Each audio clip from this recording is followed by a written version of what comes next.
using the amount of drop caused by Earth curve. Text it to me. Yeah, Z-transfer or whatever. Yeah. Are you hot, Mike and Goose, or did you have a question? And welcome.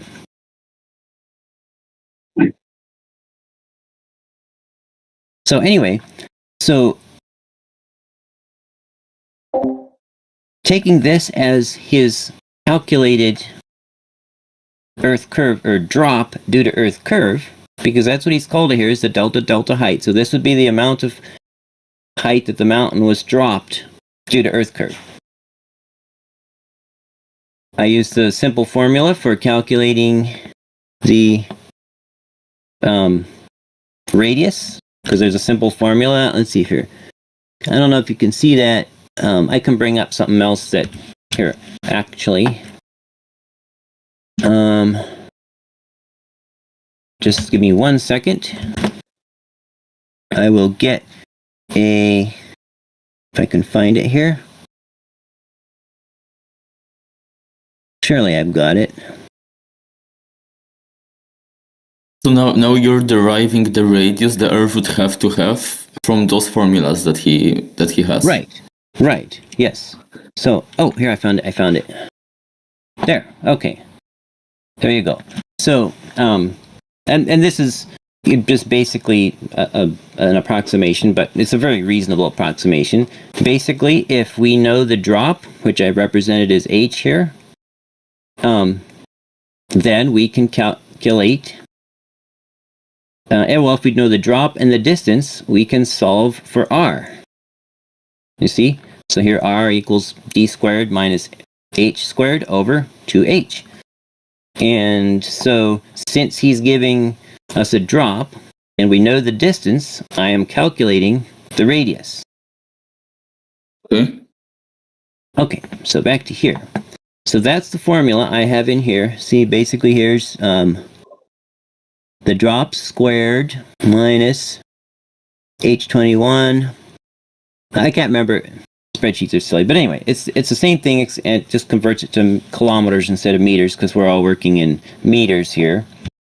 So taking this as the drop, the globe drop at 40 kilometers, I am then calculating an Earth radius of 3,000 kilometers. So I'm going to put in 3266 km there just as a note. So okay, so this one, 3266 kilometers. Now I'm going to go to their best data point, which is Mount Rosa.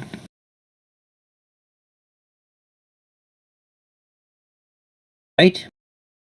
Now Mount Rosa is giving a different number here.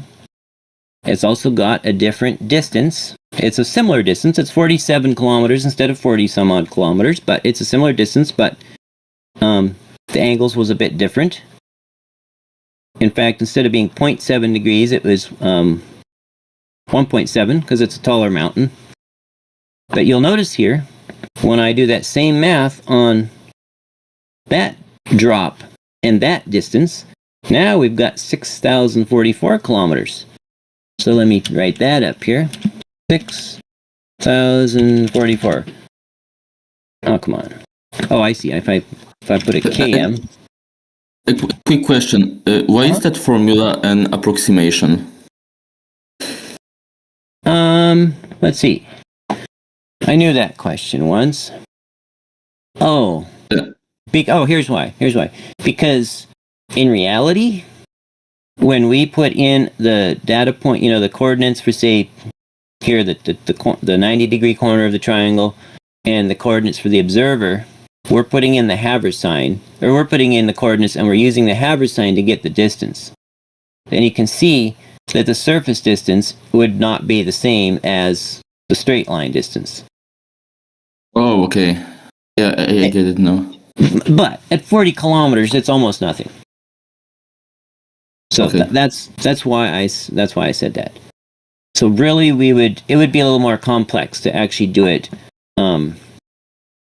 more exactly. And then if you want to get really exact, you don't treat it as a perfect circle. You have to look at the oblateness and all that. But this is a very reasonable approximation, in my opinion. But It is. yeah, okay. Okay, so here's Mount Rosa, and you'll see that now the radius of Earth has doubled. It went from, like, what was it, 255 or 256 for the globe error down to 187.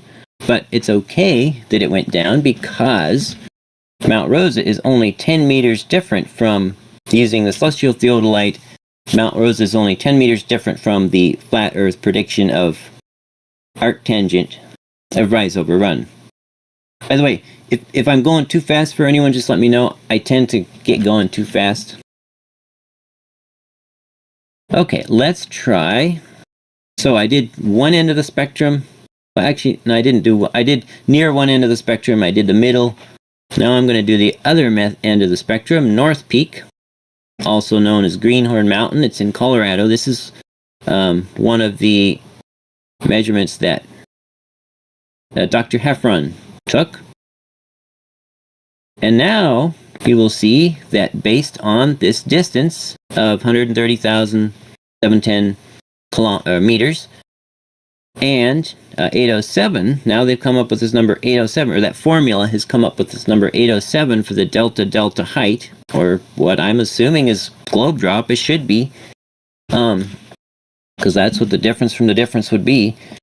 So now it's 10,000 kilometers. So now we're talking about an Earth that's even bigger, a big Earth.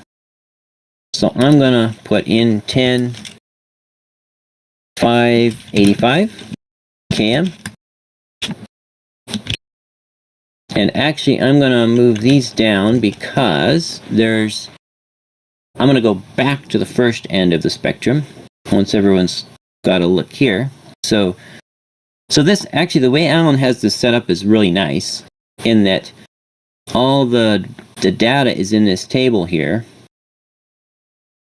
and you just choose a drop down to select the data, and then all the formulas that operate on that data are all the same on this page. So I was able to just put in this formula right here, and then change select the different peaks, and it automatically updates.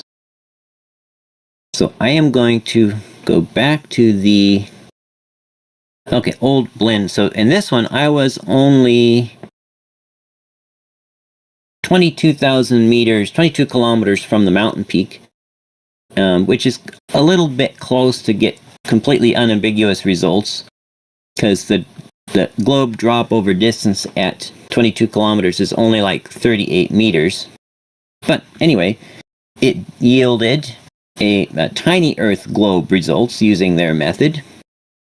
And so you can see it gave a result using their method that was 82 meters less than the flat Earth prediction.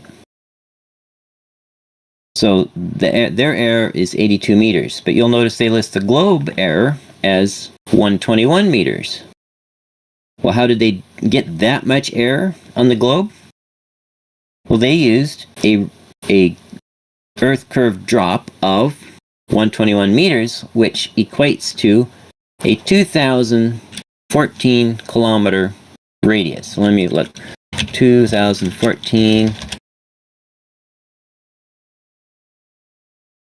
So, and then that's the other extreme. That's the smallest the smallest result. The lowest angle result from the data set, or close to it. There's actually 2 stars listed here. Is the other one smaller? No, it's bigger. 2017. Okay, so that would be the smallest, the lowest, or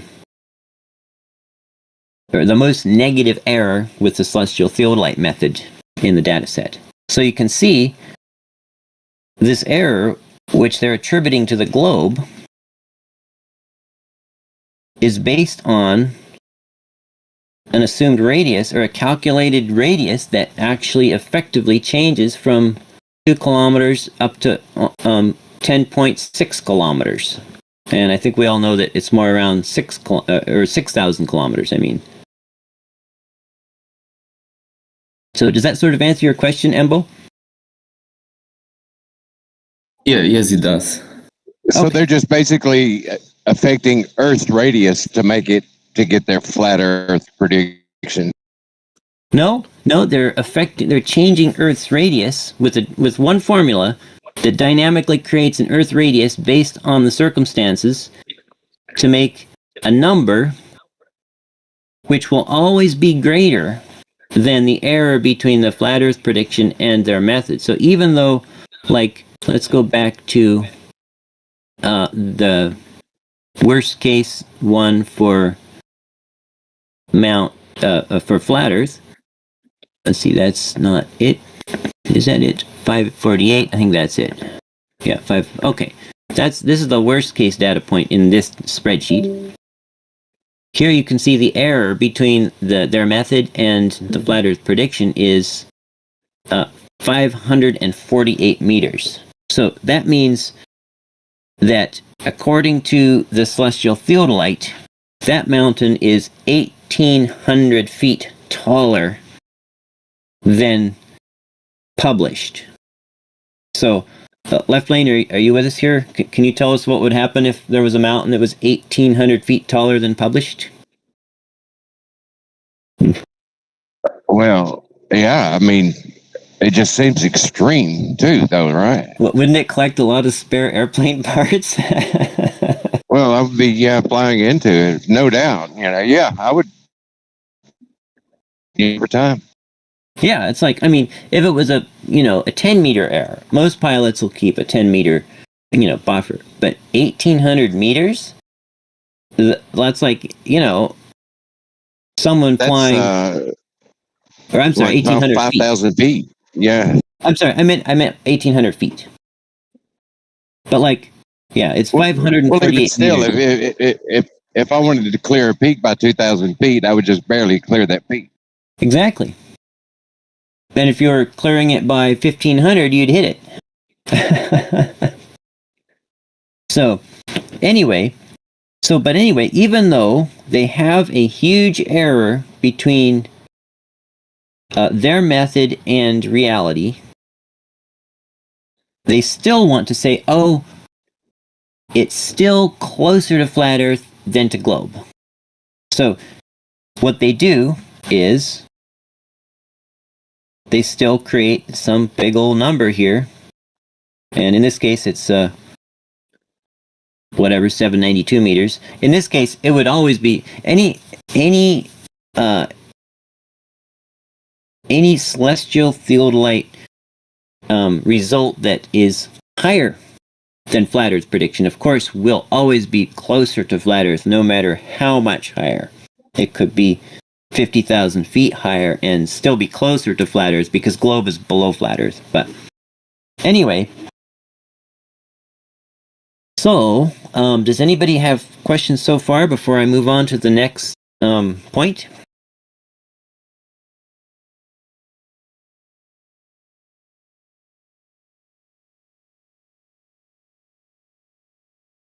Okay, having heard nothing.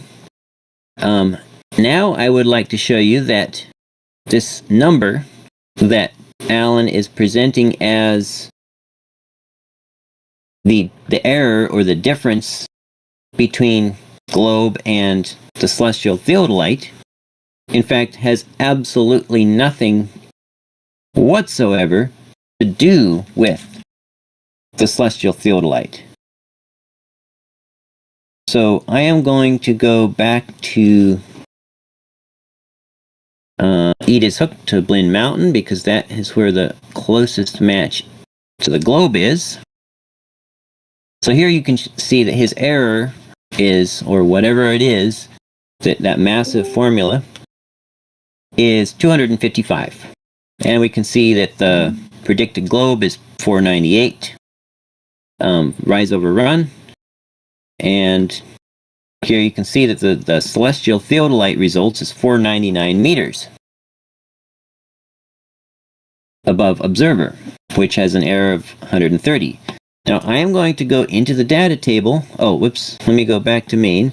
So you will notice here that the star peak true is 0.7 degrees. This is the value that they read out of Stellarium for that occlusion time and mountain and everything.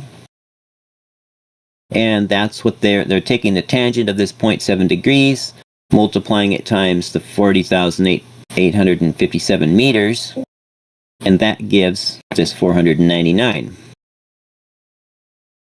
So I am going to go find this 0.7 in the data table and delete it. And it is, where is it? It's going to be one of these. It's going to be, gotta scroll to the right.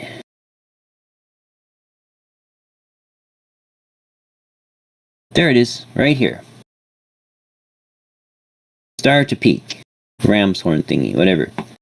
So this right here is the number that they copied out of Stellarium that they used to calculate that 499 as the height of the mountain using the celestial theodolite method. I'm going to just delete that. And now I'm going to go back to main. And you'll see now that this field is empty. It's taking it at 0 degrees, 0 minutes, and 0 seconds of angle. And you'll see that the calculated height difference from using the celestial theodolite method is 0, 0, which is what it should be because I got rid of that 0.7 degrees.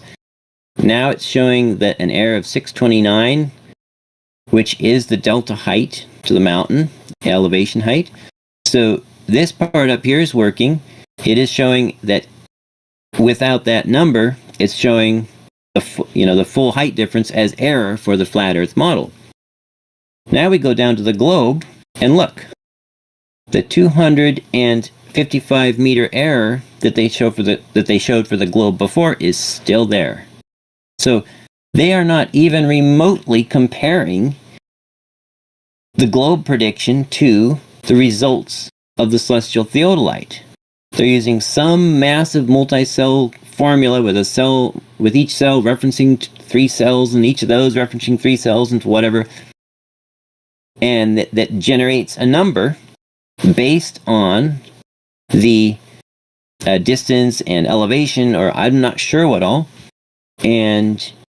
But they used a formula that is always that produces a number that's always greater than the difference between the flat Earth prediction and the celestial theodolite. Except in this case where I set it specific, the celestial theodolite results specifically to 0. So this is just like, I mean, he needs to explain himself on that one. That it's not a difference. If this cell in any way compared the celestial theodolite to the globe prediction, it would have changed when I deleted the data for the celestial theodolite. It had to have changed, but it didn't. So, and I'm going to undo it. So watch, this is 255 here. I'm going to undo. Okay. Go back to main. See, it's still 255. We got our 499 for the flat Earth back and everything. But their so-called error, when they say that it matches globe or matches flat closer than globe every time, that's because they're fabricating with a formula that dynamically fabricates some large number so that their so-called globe error is always greater than the flat Earth error. So there you have it. That's about all I'm prepared for right now. So does anyone have questions or comments? Is anyone surprised that they would fabricate a number for this? I don't know. I mean, you always try to hope the best in people, right? At some point after multiple years, that hope has to go away. I suppose one must keep some semblance of balance in that regard, but I would have hoped, and then when I tried to talk to him about it, and he just muted me and wouldn't talk about it. I really, he has got to know that he's not. Well, I do know that he heavily relies on ChatGPT to help make these spreadsheets. So he might not actually know, and which might be the reason he doesn't want to talk about it, because then it would be revealed that he didn't even know what those cells are doing in there. So the stack of formulas that he's got that is calculating that error difference, he may not even know what those formulas are doing. I don't think he does. You know what? Who is the he in this specific case? Is this Shane or Alan? It's hard to say. Alan is usually the guy. You know what though? There was. I remember some time ago. It was Alan had me help him help him calculate the globe, show him how to calculate expected globe drop. So, because he couldn't even figure that out. So he actually might not know what that cell means. But what am I supposed to do when he won't talk to me about it?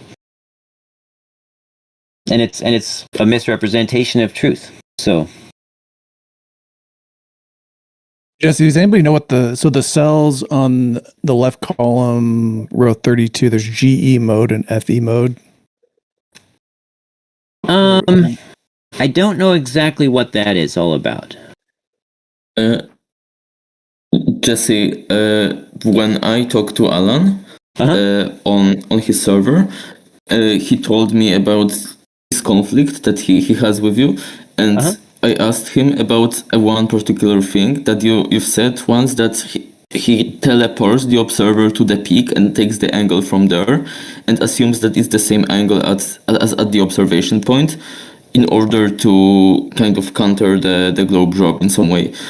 And he said that it just isn't true, that it's a lie, and that's why he doesn't talk to you, because you just lie about what he's doing.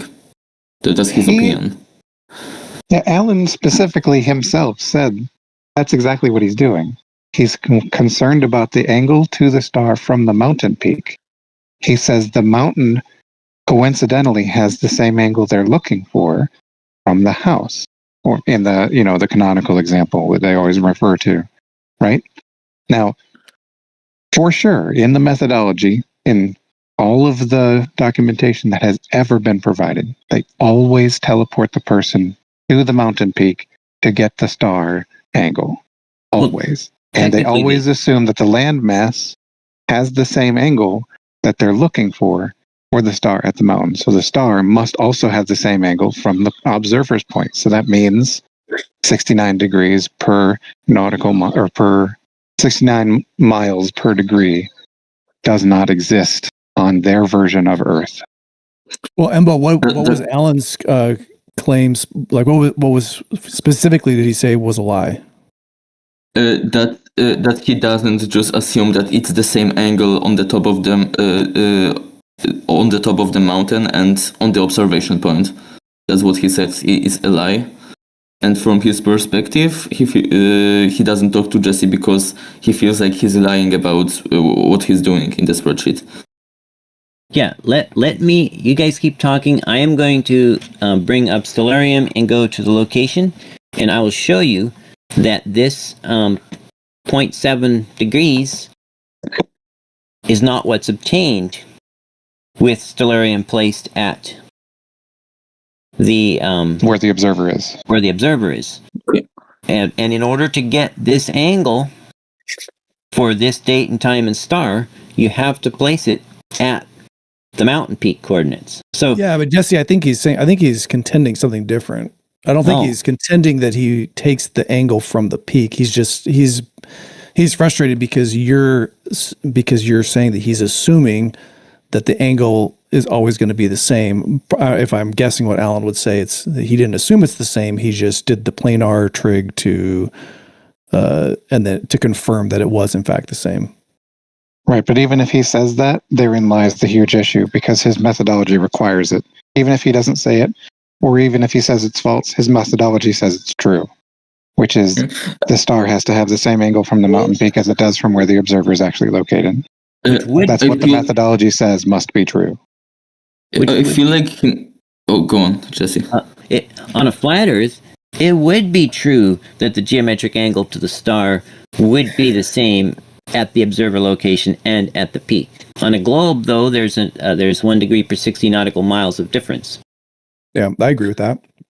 That's what I feel is a paradox, that they basically loop around their own stupidity, because just based on pure geometry, that's basically the argument the globe people use against them, that you wouldn't see different stars and different angles to them at different places. You would always see the same sky and there would be no time zones.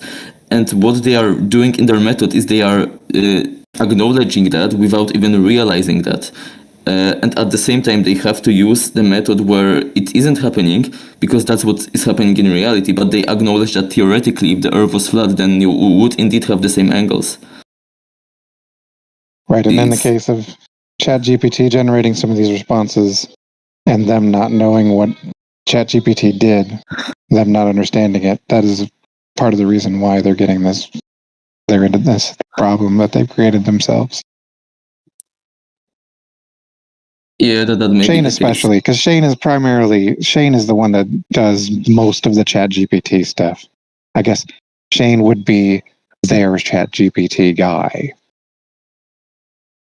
When I talk to Alan, he at least does some derivations. He at least knows and can explain some of the maths he is doing just to some person like me.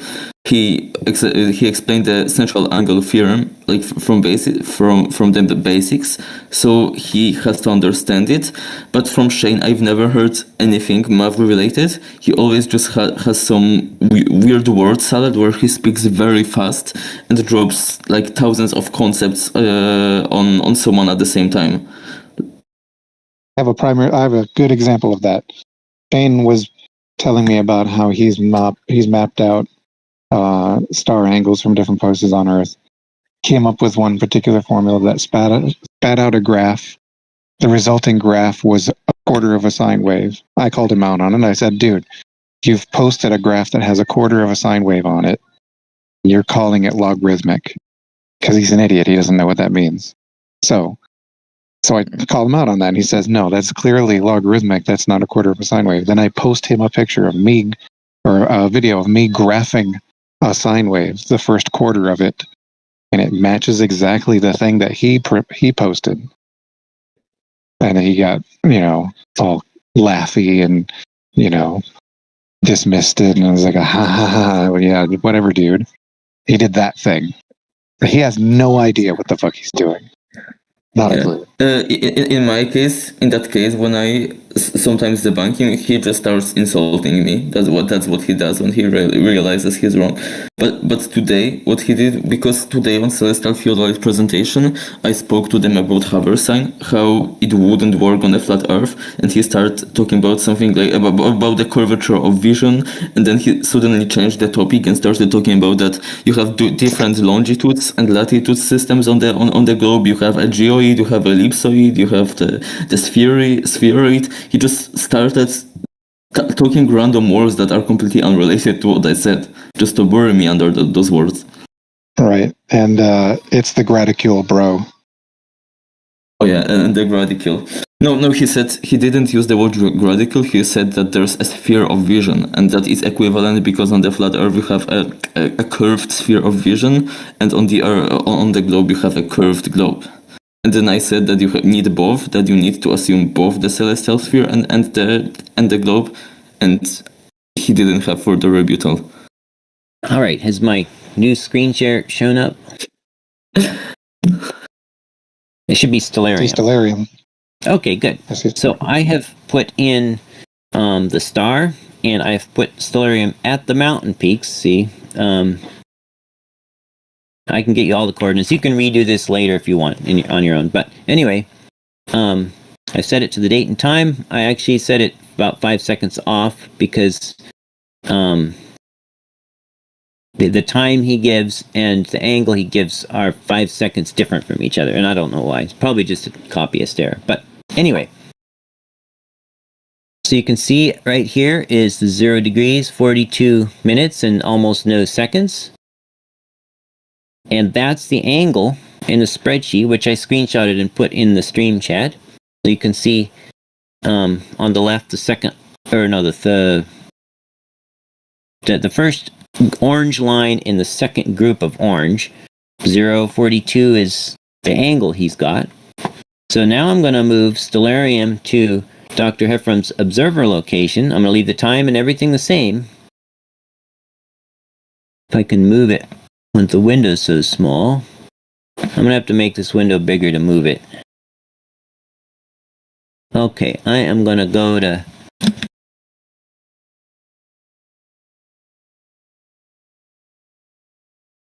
Okay, I think, let's see. Edith Hook. Observer, okay. Now I'm on the Edith Hook Observer location. And, oh, I can actually bring up a skyline or a horizon line from that location. Where did that go? Edith Hook. Okay. All right, let me make this small so the print gets bigger. Does making it smaller make the print get bigger? Okay, so I'm still on the same star, and you can see it's nowhere to be seen.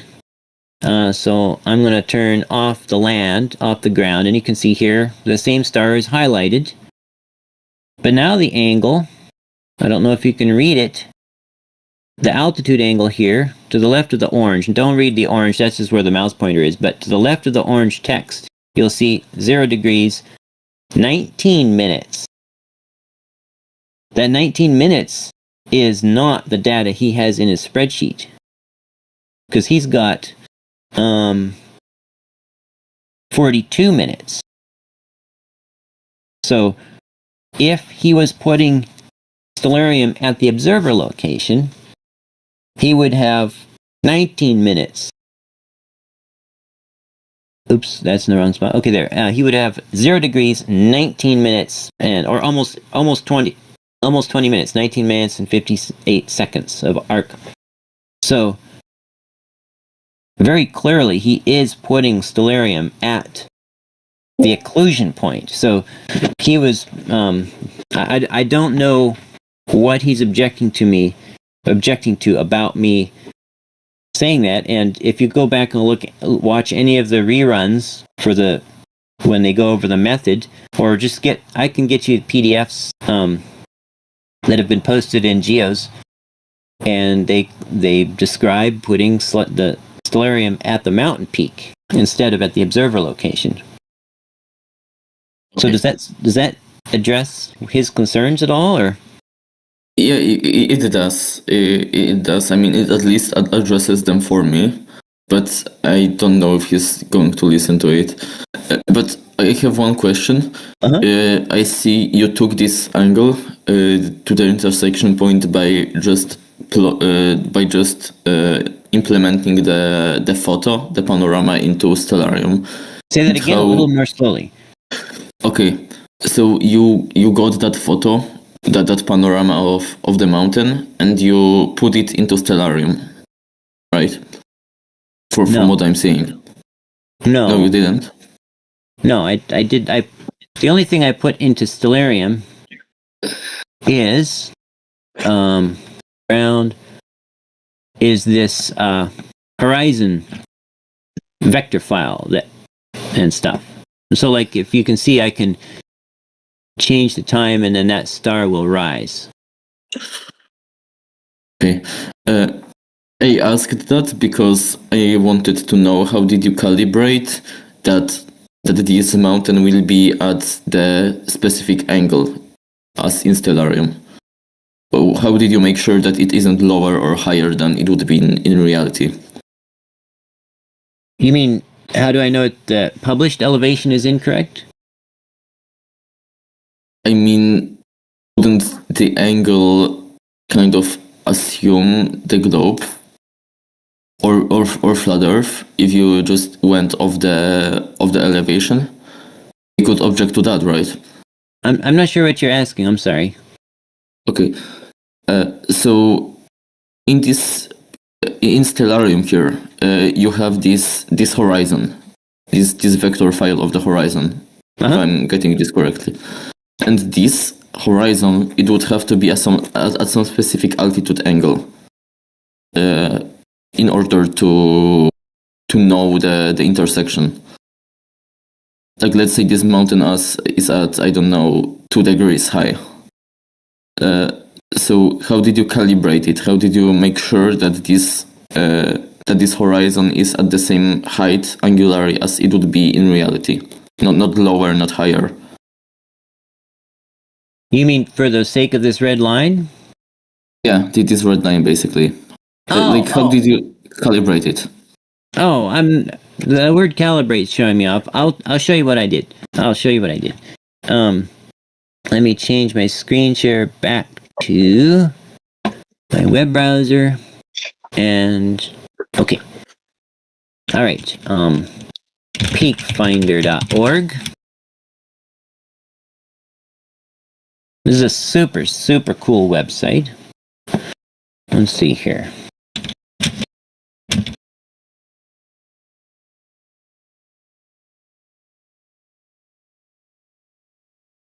All right. So, PeakFinder. I guess it's PeakFinder.com. It redirected me. But anyway, you can put yourself anywhere on Earth, and it uses publicly available DEMs, or digital elevation models, and it renders your horizon. And let's see, there's Burnt Hill. Let's see, where am I looking?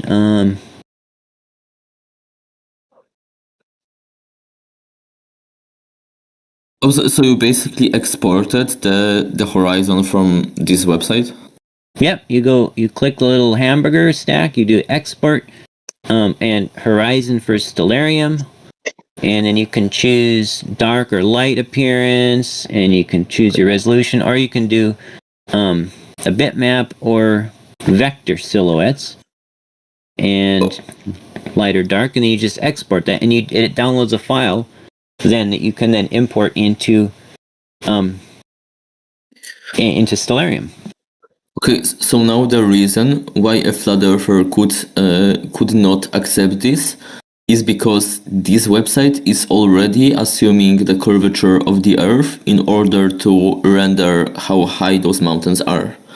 So if the Earth was flat, then you would expect those mountains to be higher than they are on this website. So if you want to export the horizon from here and try to figure out where Alan placed his observer based on this height from this website, then that already assumes the globe, and he could object to this. I mean, that's a good website if you already acknowledge the shape of the Earth, but it really isn't the best choice if you are in a debate about the shape of the Earth, if you get what I mean. You can go there and confirm it. You can go there and make the elevation yourself, right?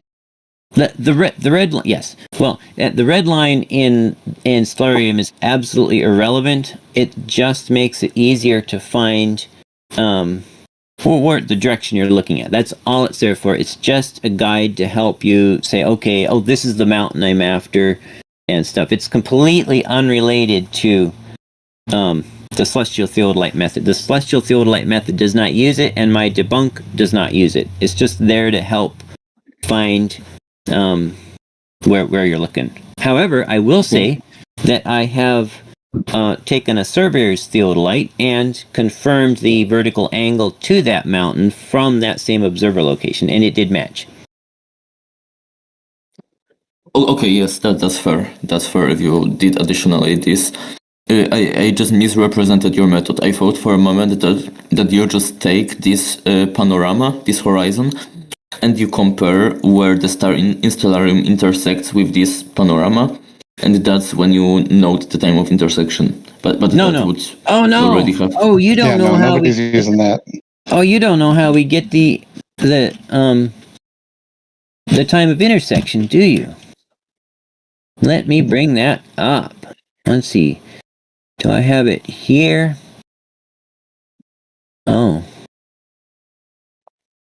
gonna show my password when I sign in.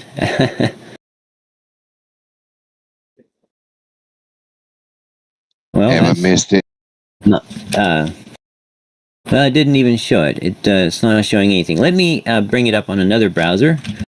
I have multiple browsers going here, and this will only take a couple of seconds. And I will show you, Embo, how we got the timing occlusion, because that is a key part of this whole thing for sure. All right.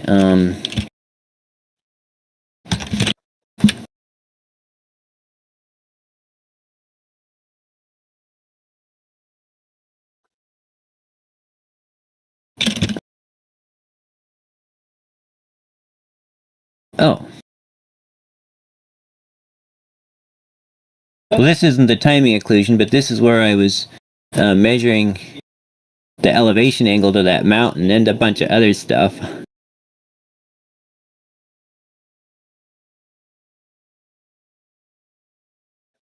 But it's not what I'm looking for. Okay, let's see.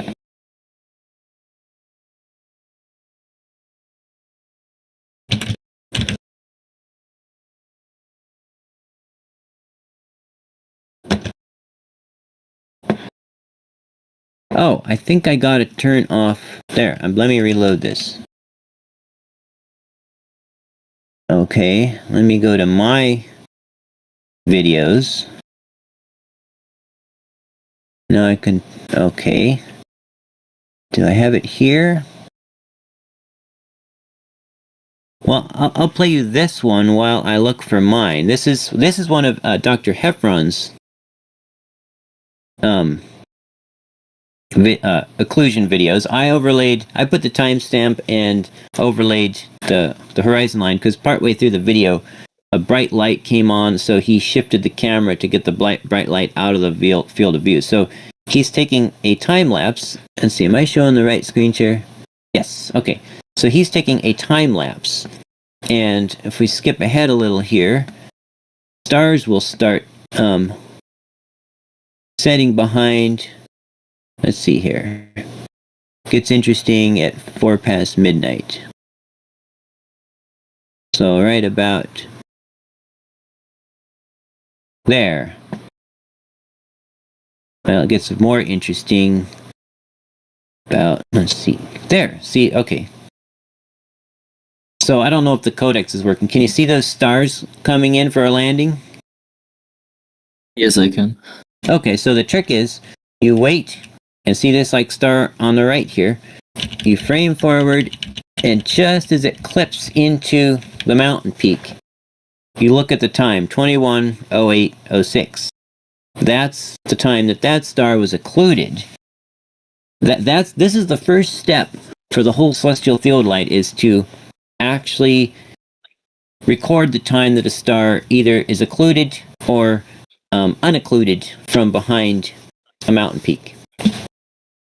That's the first step. That's where the time comes from, and the date and everything, and the mountain. And this is Greenhorn Mountain here. This is the south peak over here, and this is the north peak over here. Well, actually, the north peak is a little bit off the camera. But anyway, I'll let that play for a second. I am going to try to find one of my videos here.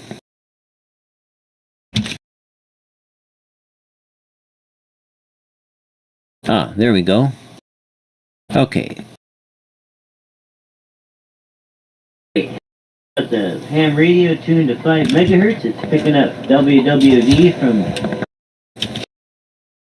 All right, has everyone seen enough of this video before I switch to the next?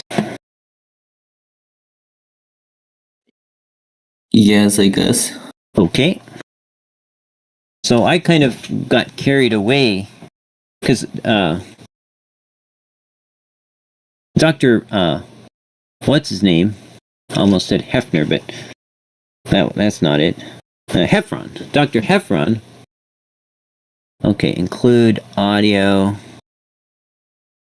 Dr. Heffron just used his C-Star digital little telescope thingy to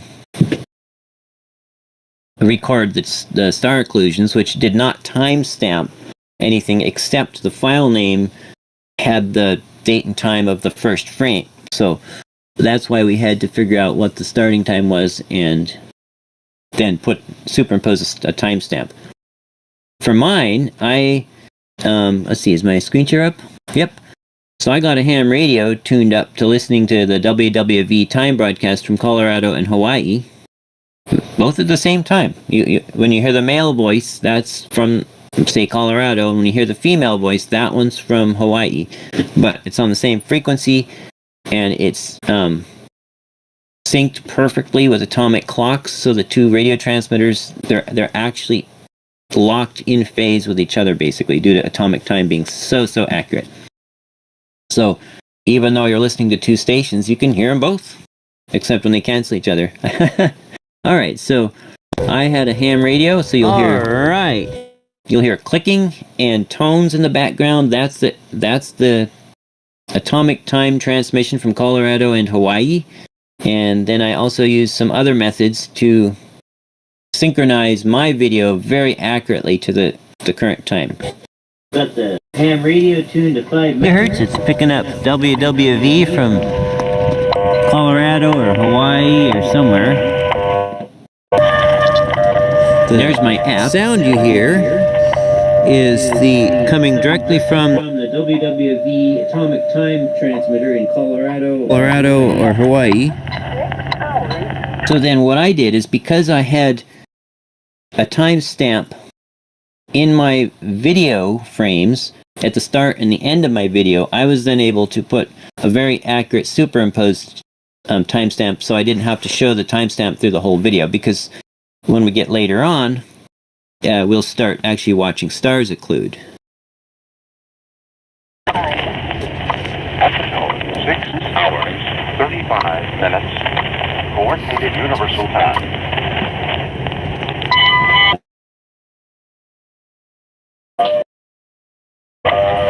So this is Blinn Mountain, and that is the radio tower on it. Or there's a bunch of radio towers, but there's lights on the tallest one. Isn't that how they do it, Left Lane? They put lights on the tallest one? Yep.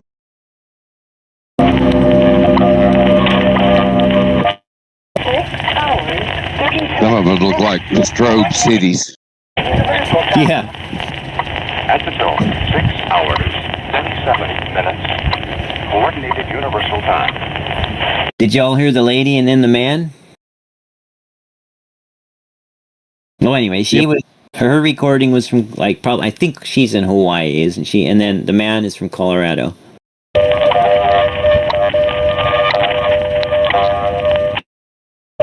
Some of these are airplanes.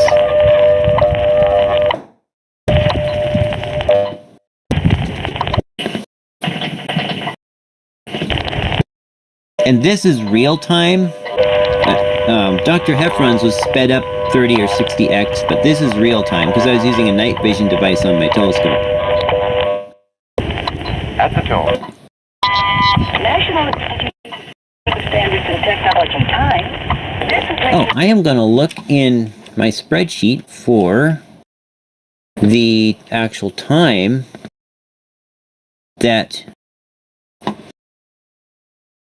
this one set at. Okay, 23:42:17. So I need to go back 23:42. See, 23:42. Okay.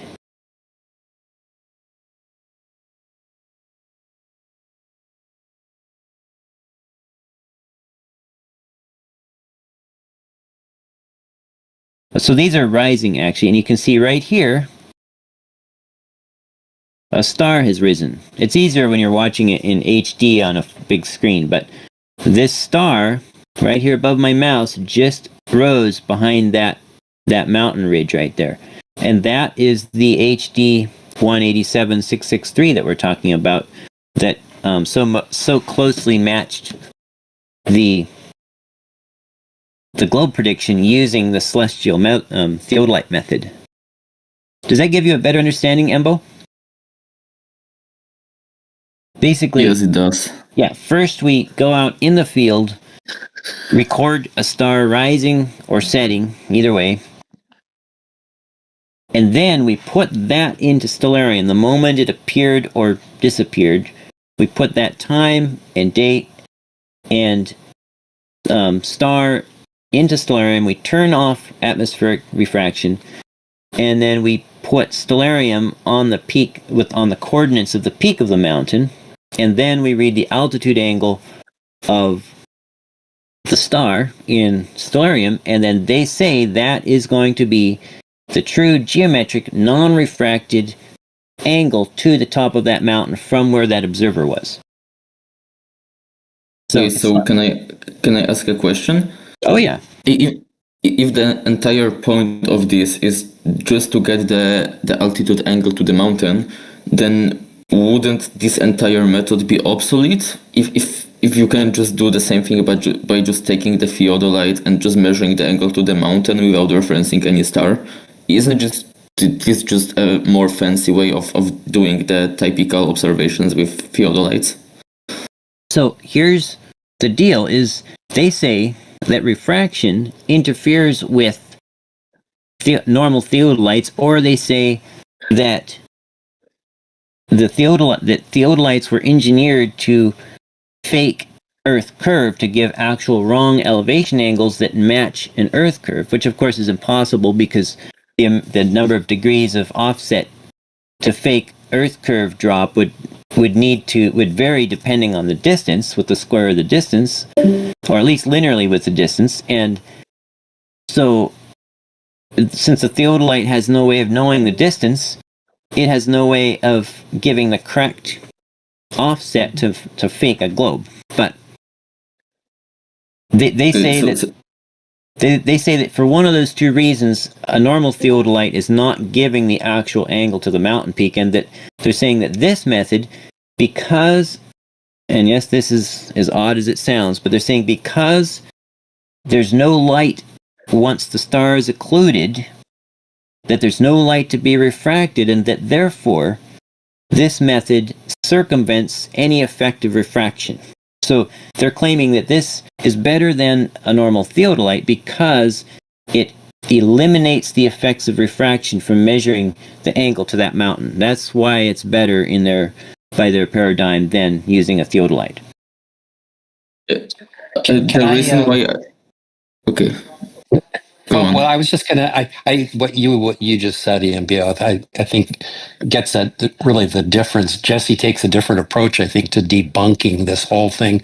I don't really get beyond just the fact that remembering that we're trying to determine whether the elevation angle of the peak is what you would expect it to be on a flat Earth, just the change in elevation, arctangent of the change in elevation divided by the distance, right? That's what it is on a flat Earth. Or if the angle is lower by the amount that elevation distance is reduced by the globe drop. That's what we're trying to determine. And so you can calculate the angle that you would expect that peak to be on a flat Earth. You can calculate the angle that you'd expect, the lower angle, always lower, that you'd expect it to be on a globe Earth. And then to me, the obvious thing is you see the occlusion happen when the star is at the same elevation as the peak. So you simply find out when the occlusion happens. You ask Stellarium what the elevation of that star was. You're done. That's really all that's required. The thing is, Mike read all this. He did all this himself with his brother's theodolite. It's 217 is what he saw. 217 is what Stellarium said. 219. And flat Earth, it should be like 232 or something like that. Yeah, that's right. Yeah. So it doesn't go be. Yeah, I mean, it's that simple. And ultimately, it's clear that the reason Heffron came up with the celestial theodolite was that in the case of Pikes Peak, he found that, that geometric angle of the star, which is not what you see from the top of the peak, that's not where you see the star, but the geometric angle to the peak from to the star from the peak is roughly, it's still a minute or two off, but it's roughly the angle that you would calculate to the peak from Heffron's place if the Earth were flat. And I think the whole celestial theodolite method came from just noticing that in that particular case, those two angles were close. And then, as Jesse has pointed out, I mean, as long as you have distances that are kind of similar, you're going to hover around that above or below. But I just always, I mean, that's just to land my plane. The key thing, I think, is just to really understand that we're just asking, what is the elevation of that peak? And the easy way to do that is just look for an occlusion. When does it happen? Ask Stellarium, what was the elevation of that star? You're done. That's it. Yeah. I think that's the reason why I was so confused about this method. I thought it isn't this. I thought it's something more complicated, because this is just a more convoluted way of just doing a normal theodolite observation without any stars.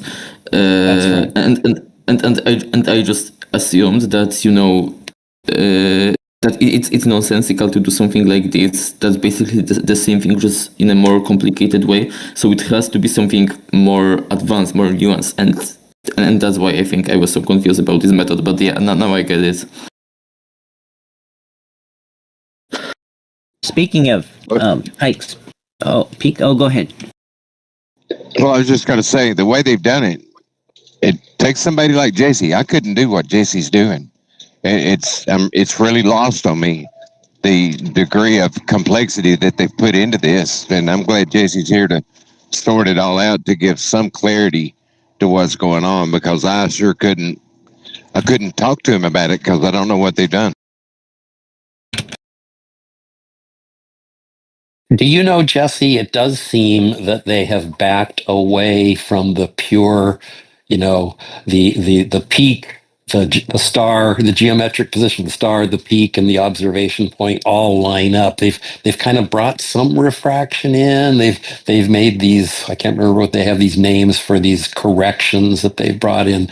That's the part I don't understand. The pure original CT is really simple. The thesis was just that the angle to the star from the peak, the geometric angle, not the visible angle, is the same as the geometric angle of the peak from the observation point. That was pretty simple. But I think they've made it more complicated. Am I wrong? They're still using the same process for flat Earth. It's still time the occlusion, put Stellarium on the peak with atmosphere off, get the altitude angle. That's the result. But to make it match flat Earth more closely than globe, they've come up with this formula that I think someone found. It was about eight cells change deep that comes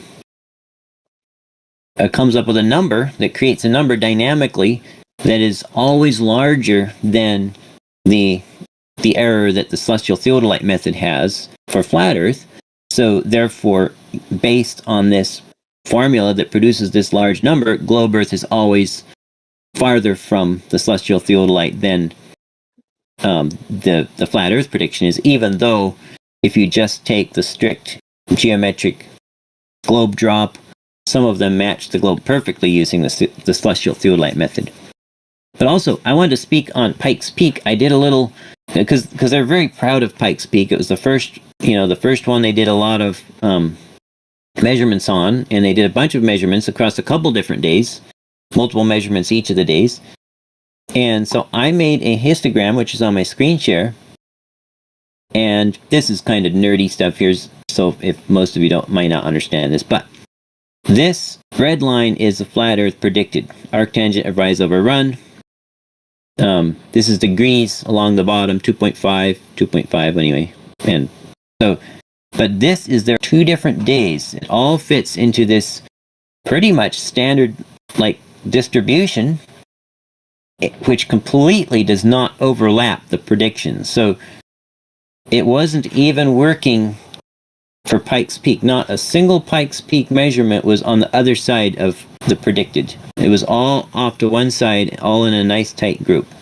So statistically, it's about even a couple minutes, right? It's something like a couple of minutes, I think.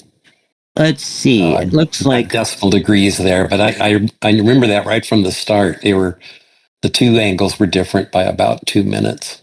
Now it looks like about 0.02 degrees. Yeah, that's only one then. But, Yeah, 1.2, yeah. Mm-hmm. But still, their group was pretty tight. So when it's outside one or two standard distributions from the center, the average, it's not a match, you know. That's right. If it were somewhere inside this, especially somewhere near the middle of this distribution, then that would be a match anyway.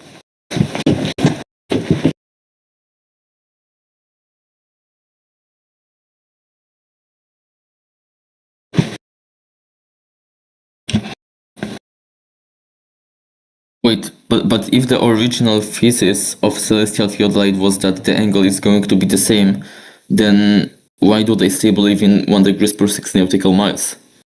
If wouldn't that be a contradiction? It would be, and every time I've brought it up, I was shut down.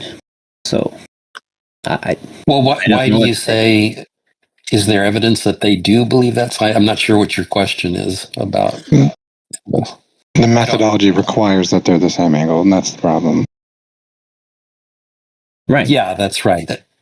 The method assumes Earth is flat. Right. And so it's just a coincidence that the geometric direction to the star from Heffron's place always differs from the geometric direction to the star from the peak by exactly 1 degree per 60 nautical miles.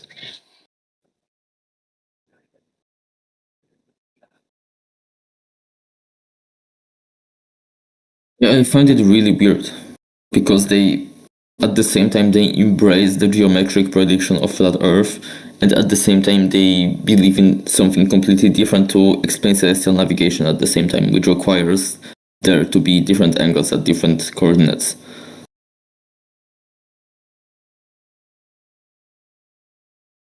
What he said, flat Earth had to make sense. Yeah, I think the reason why it was hard to me at first to imagine this method is because I assumed that it will be rational, as some kind of pre-assumption that I started with. But I didn't realize that it will be that convoluted simply because it's so inconsistent internally. I thought they will be at least trying to make sense out of it. But well, if you're looking for a good question to ask them next time, the question I really want the answer is, would their method, as they use for flat Earth, also do they believe it would give the same true geometric angle to the mountain peak, even if Earth was a globe, or would it give erratic results if Earth was a globe, right? In other words, if Earth was a globe just as well, because they're claiming that it's a method to tell the difference between flat Earth and globe Earth. So, I mean, under that premise, it would have to work on both. But in their spreadsheet, for the globe error cell, they're like calculating a bunch of other stuff that doesn't even involve the results from the celestial theodolite. So they're not even comparing the results of the celestial theodolite. So that makes me want to ask them, well, would it even work on a globe? Because if the answer is no, it would not work on a globe, then we can say, well, maybe Earth is a globe and it's not working, right? Maybe that's why we're getting all these erratic results. If they say yes, it would work on a globe, then we can say, well, then the Blin Mountain one, we need to look at that because that matches a globe, right?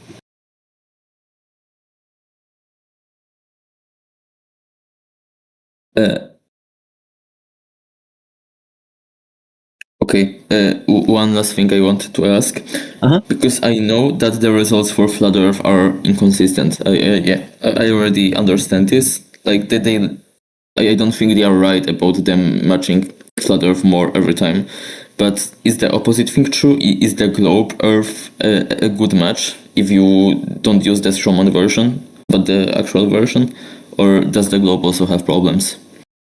Using their method doesn't match anything. I mean, you got within 1 degree. You got within 1 degree or something, or you set something up on your initial, and you said it actually matched the globe perfectly. Right. What did we do there? Right. So their method is to put Stellarium on the peak with atmosphere turned off.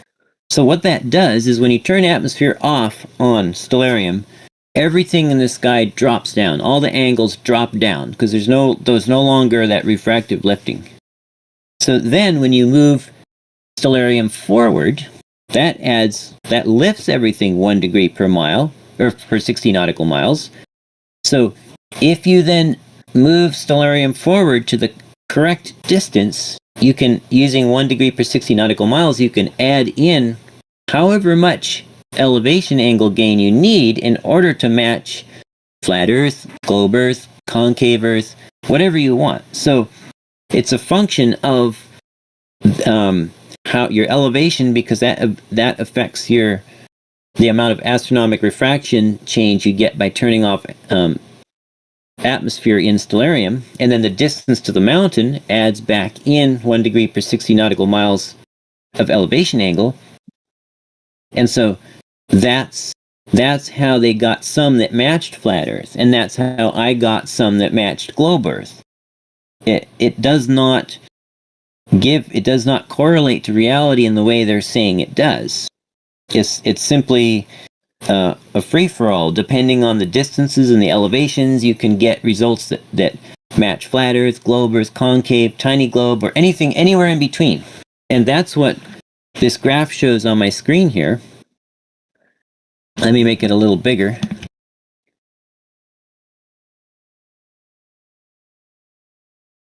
There.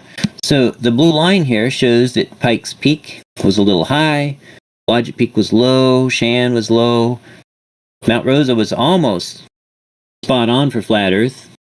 Blue Mountain was kind of not good. Greenhorn Mountain was way too high. That's that one that was 1,800 feet too high according to the celestial theodolite. And then here's the two Blinn Mountain ones. So they don't all match flat Earth. They don't all match globe Earth. They don't all match anything because the variation of mountain distance between the different, measuring events and creates different amounts of angular lift due to the 1 degree per 60 nautical miles. However, the real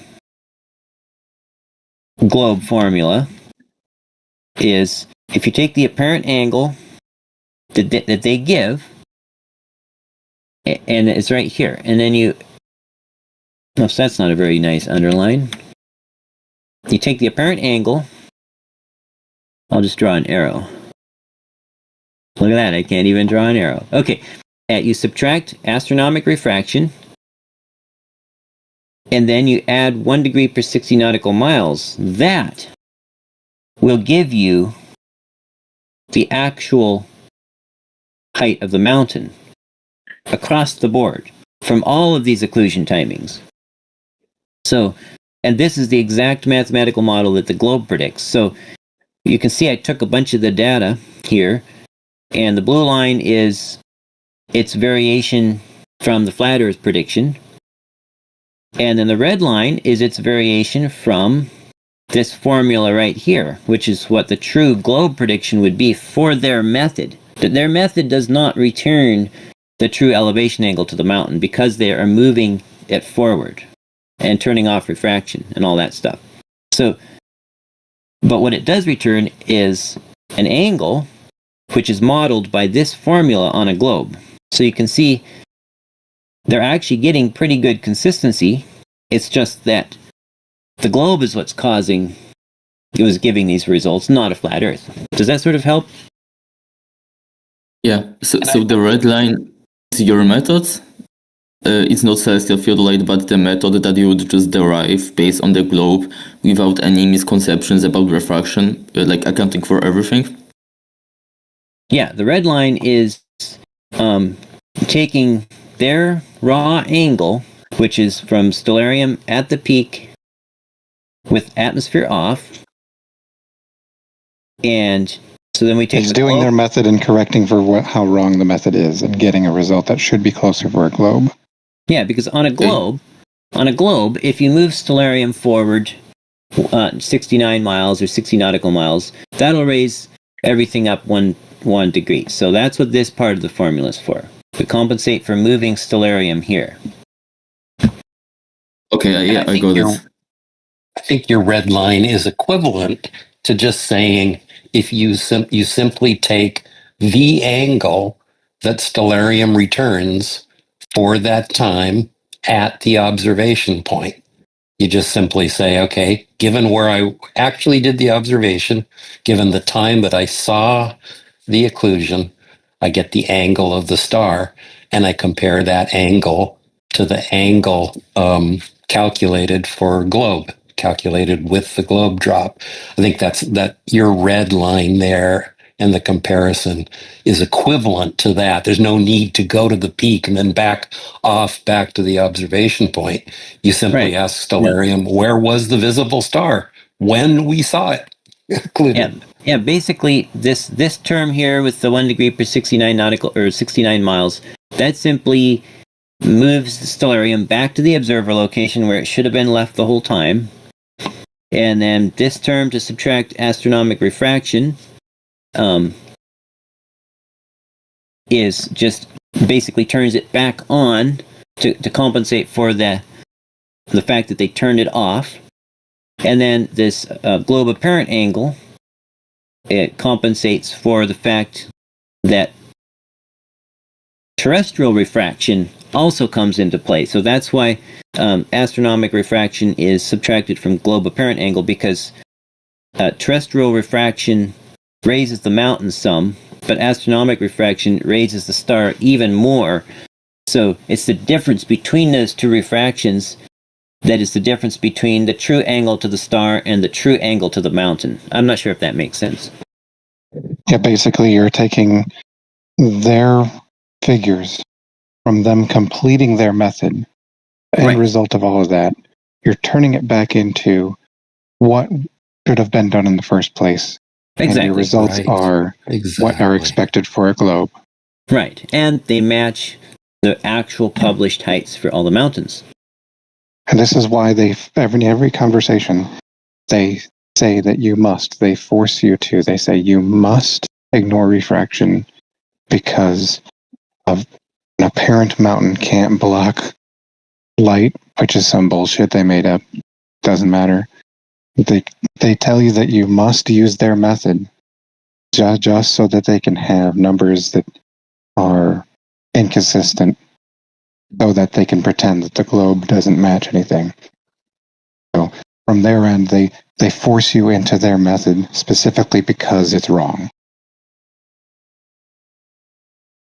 Pretty much. It's weird to me that Heffron claims to have been a dedicated glober, right? And then he did the Pikes Peak observation, which, you simply wait for the occlusion, ask Stellarium what the elevation angle of the star was, and Stellarium screams back at you, well, it's at the elevation of Pikes Peak, 2 degrees, 19 arc minutes, as calculated on a globe. And he claims to have been turned into a flat earther because of the fact that it didn't work, but it just screams out globe. Well, let me address that. It is true that I believe he's like indicated it himself. Many flat earthers love to say, well, he was a glober until this.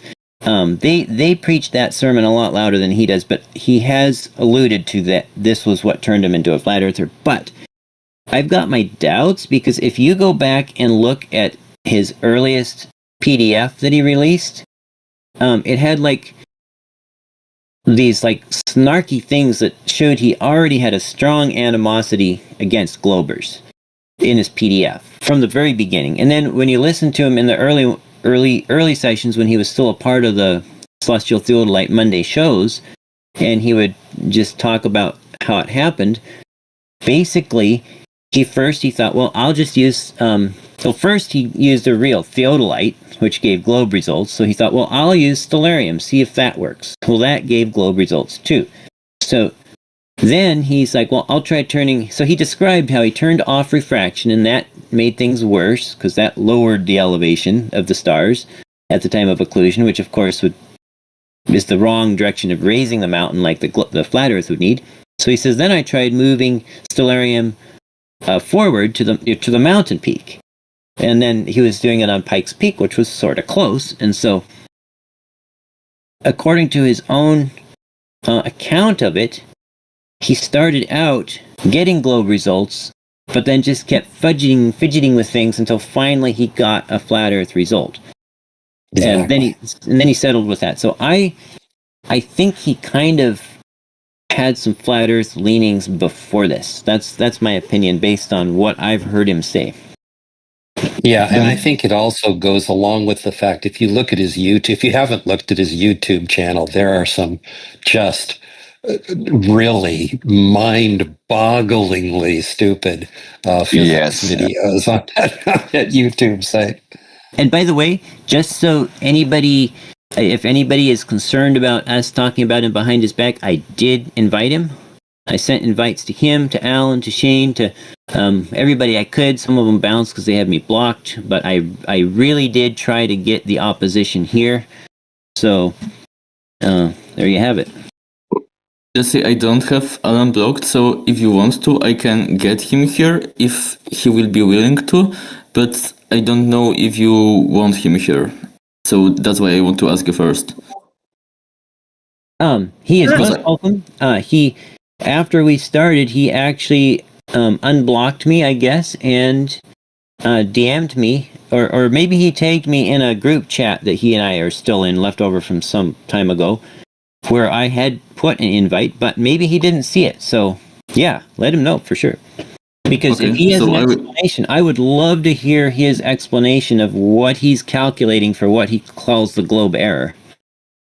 Okay, so I will be back in a moment. I will ask him. All right, thank you. Who is this? Alan? The one and the only? Oh, okay. The one we've been... Yeah, I thought that's who it was, but then I heard something that made me think it wasn't, so I just wanted to clarify. Okay. I'm going to go back to my spreadsheet. If no one has any more questions about what I got up, I'm going to go back to my spreadsheet. In case Alan does come back, I will be ready to ask him about that cell. Yeah, Alan already said he wasn't coming, though. So okay. Okay.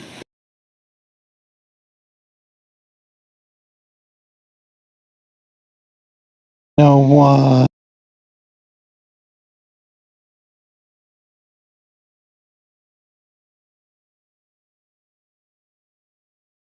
All right. Well, I guess that about covers it. Unless anyone had any more questions about that variable radius, Earth radius that I'm whining about.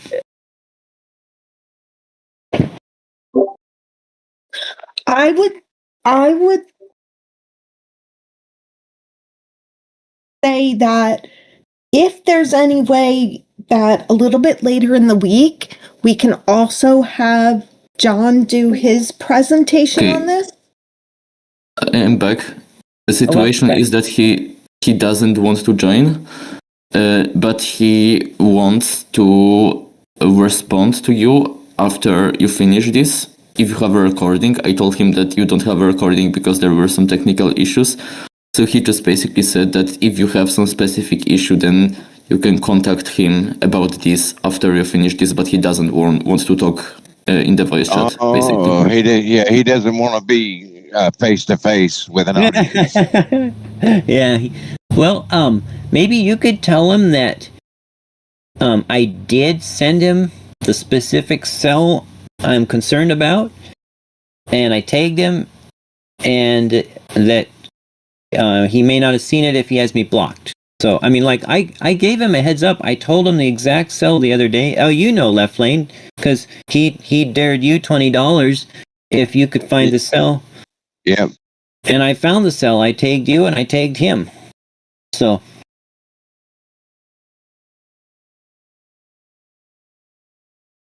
Okay, I can tell him that. Yeah. Super. Do you know, Jesse? I mean, we've been trying to get Alan or Shane or any of them to address that difference between the geometric direction angles to the star for months now. I think we're still, I think they really literally have never addressed the question of why the direction to the star, the geometric direction to the star from Heffron's place, is not the same as the geometric direction from the peak. They don't even point, they point in opposite directions. They point away from each other. They can't be pointing to the same thing. It's a key thing. I know you've been trying to get an answer for a long time. I don't think either of us have ever gotten an answer to that one. Yeah, I've tried. Go ahead. Oh, no, go ahead. I was just going to say I tried. Well, yeah, next week they're moving on to glide slopes in aircraft. Something about radios and glide slopes. So I'm looking forward to that. Oh, I know what they're gonna do too. It's the same thing Man of Stone does. It's fucking dumb. It's really dumb. Yeah, Stone. Yeah. So I'll get to get muted probably. Oh, they just want to lambast Shiva, Dr. Shiva. Basically, Dr. Shiva and Dave Weiss had this thing where they were going to come up with some ideas that could be scientifically tested that they agreed on that would prove flatter globe, and then whichever it proved, they would both switch to that side. And Dave Weiss refused and tried to send Man of Stone in his place. And Shiva said, no, it's you and me, or it's, or we'll do something else. And Dave Weiss wouldn't do it, so Dave Weiss says, okay, we'll do something else. So then he invited other flat earthers, and for them to come up with they had to come up with a flat earth model and a way to test it. And the guy came in with Man of Stone's stuff or something like that. Yeah, and the guy came in with Man of Stone's stuff and no model at all for flat earth. So okay, so Alan wanted the specific cell number. He says that he has you blocked and he didn't see it, so he just wants the number. Then the dumbass should unblock the people he's asking questions of. That's really the solution to this problem. Let's see. It looks like H12, for example, or H21. Okay. 12 and H21, and those are the ones. Yeah, give him H21. Yeah, H21, because that's the one. The one. What's that? And it's the one which contains this very long formula, which is independent of the Cel theodolite data. Well, it contains the difference between the true elevation difference and the weird the false predicted globe delta height or rise over run. The rise and the one. Also, it's the one that if you plug the data from this cell, then you will calculate the radius. Is this right? This one? H21 is the one that I'm calculating the radius from, yes. Okay, and can you also drop the image with the formula so I can show it to him for the radius? Yeah, I can just actually, I believe I have this shared.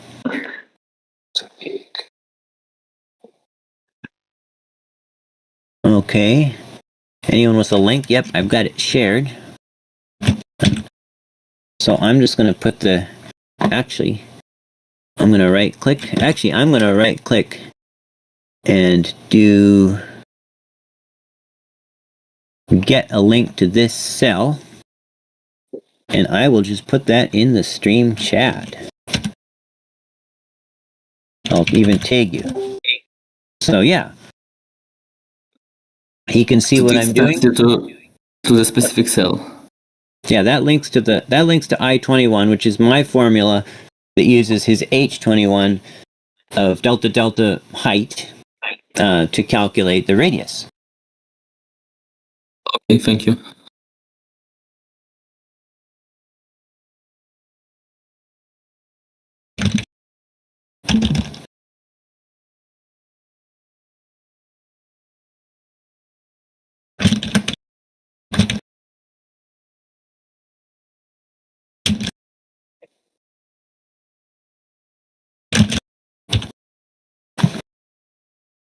All right. Well, if nobody has questions, comments, or and any flat earthers listening, you guys can jump in too and, grill me if you want. I was hoping some flat earthers would do that. But it seems most of them have lost interest in the celestial theodolite.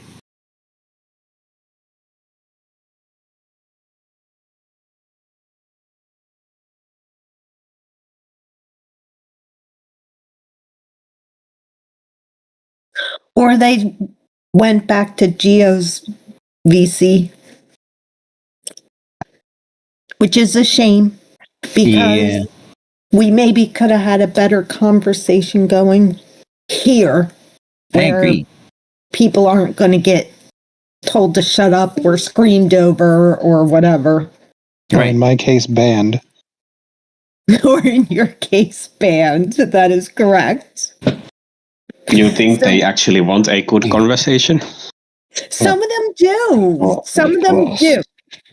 Some of them say they do and don't mean it. So you got to account for those people too. It's good to see you, Doofus, though, by the way. Mm-hmm. Been a minute. Yeah, where you been doofusing around? I'm randomly popping in on random servers. Most of the time, if I'm going to hit a VC, it's probably going to be Gems because that's the only one that's consistently got somebody in it. Oh, see, I had to leave there because that place was making me mean, and I don't like me when I'm mean. Mm-hmm. Yeah, it's kind of a toxic place all around. Celestial. Yeah, there's something about the way it's structured, though, that I don't know. It was just very bad for me. It just was making me not a nice person. Yeah, it's very not structured. That's the primary issue. Yeah, you know what it was like. I don't really know that this is what it was, but it's just popping to my head.